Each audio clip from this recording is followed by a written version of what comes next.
What's going good, comic book community? Now I want to shout out Retro Cave Comics, and I'll put his link in the description down below.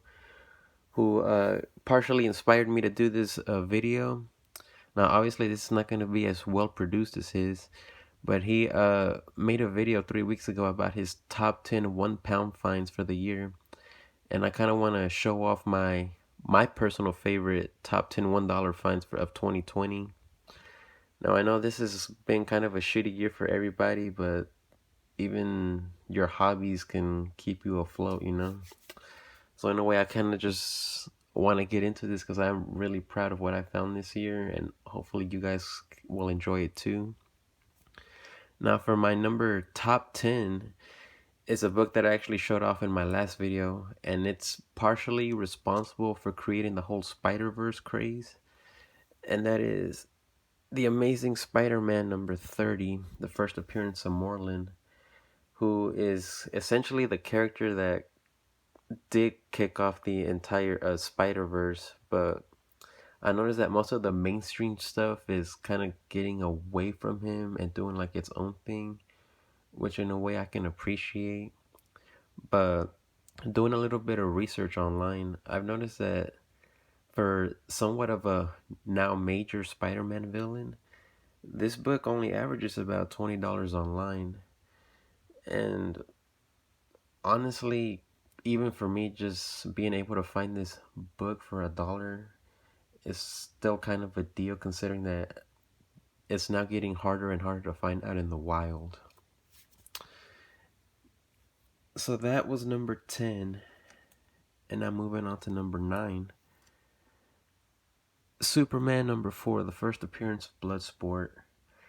Now I know that a lot of people are kind of hyped about the new Suicide Squad movie, but there's a lot of people that actually kind of lost interest once it was announced that AT&T was moving all the movies over to the HBO Max app.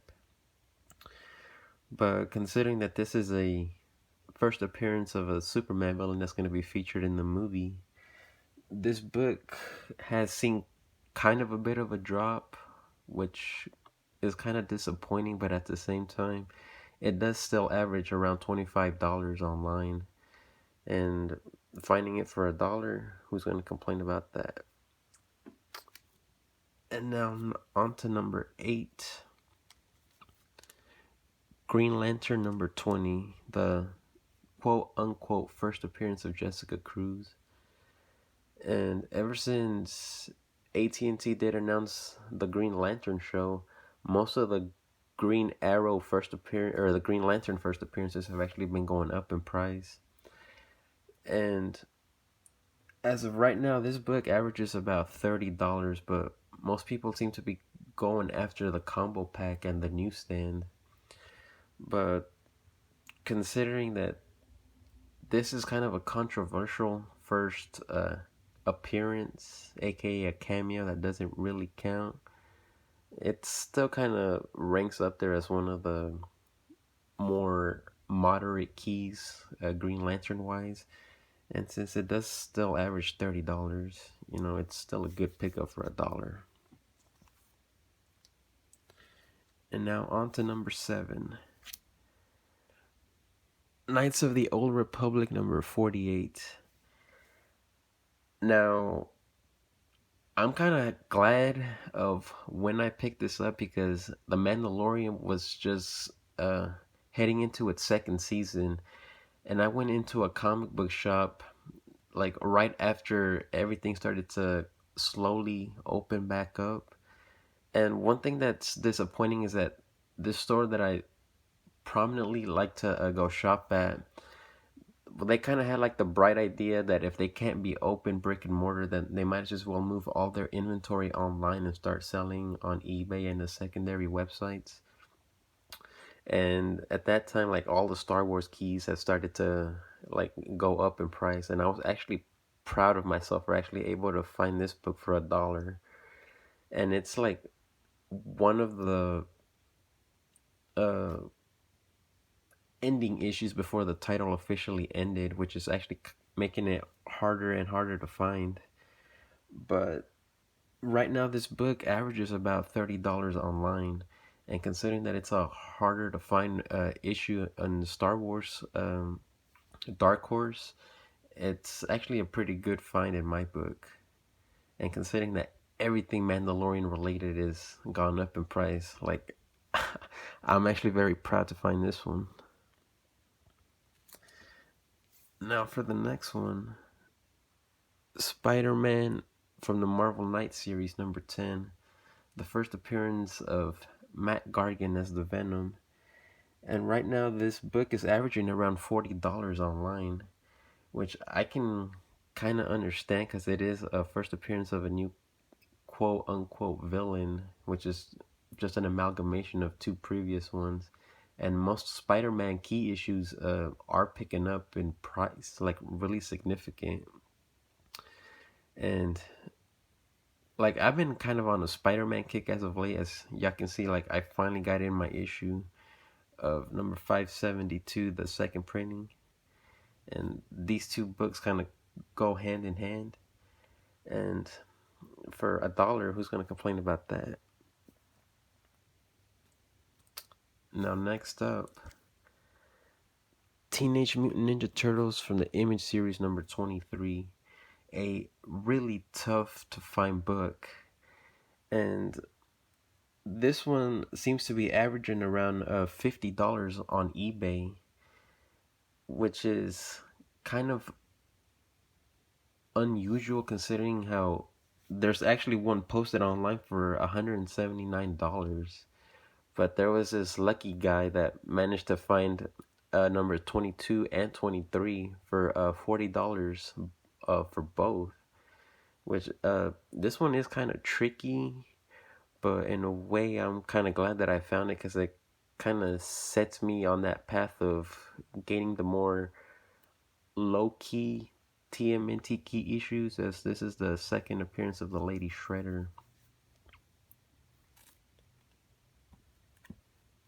And next up, Naomi number 1. Now, what's funny about this is that this used to be one of the hottest books going around last year or 2 years ago. And this book just kind of like fell off the face of the earth. And it was announced recently that Ava DuVernay, who was supposed to be co-writing and directing the New Gods, which apparently is apparently not happening anymore, has moved on to Naomi, who's developing the new TV show for the CW. Hopefully, this could be one of the better ones that they produce. But right now, this book is averaging around $60. But like going through the data, most people seem to be more attracted to the normal issue as opposed to the variant issue, which this one is. But like being able to find it like during these depressing times for a book that used to be so hot and just for $1, man, like I would say that 2020 was not a total loss for me. Now next up, Marvel just recently acquired the rights to this book, and I managed to find it right before the whole lockdown thing started to happen. In a way, I'm kind of glad that I did.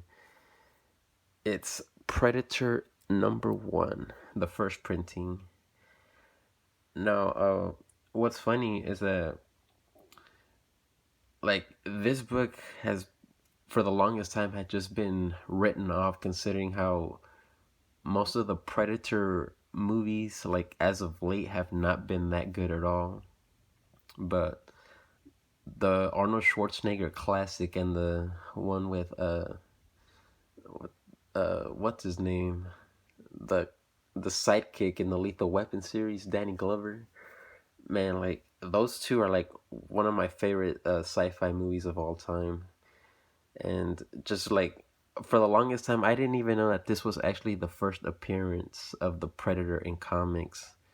Because most of the time, people are attracted to like the preview issues nowadays, considering Miles Morales and most Star Wars characters going on today. But to actually be able to find a hard copy of this Man, that is like a, a good pickup for me, considering that this book averages around $60.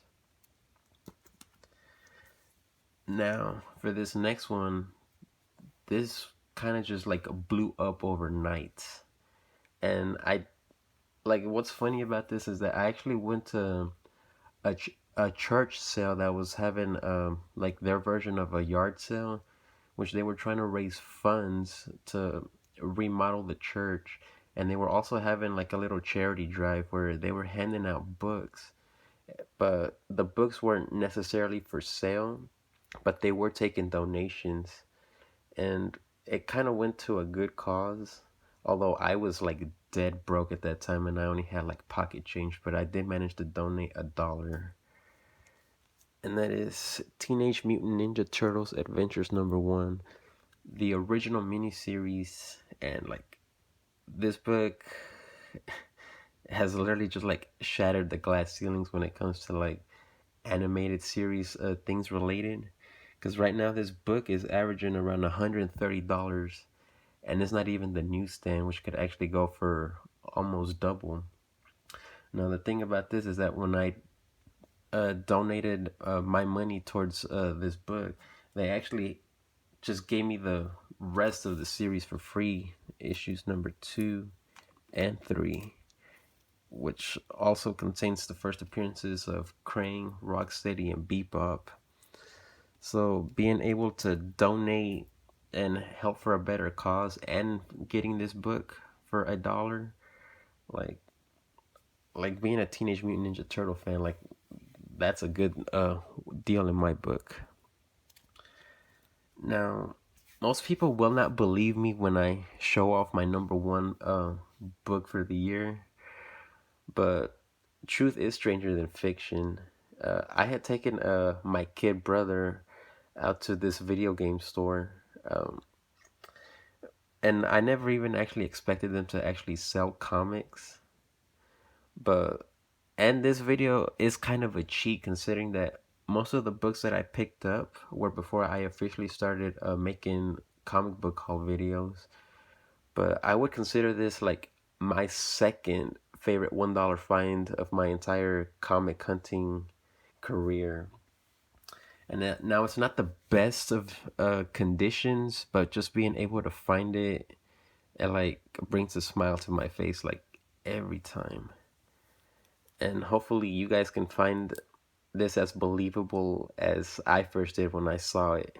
It's just sitting in the back issue bin for $1 at a video game store of all places. Spawn number 174. And man, like even mid-grade books such as this average $100. And man, I could not be more prouder of finding this book, considering how tough it is to find. And this book online is kind of tricky because most people tend to sell 174 and 175 as a lot, and it usually averages for 300 for both books. So this does average by itself 150, and being able to find it for $1, man, like that's just like one of the best finds ever for me.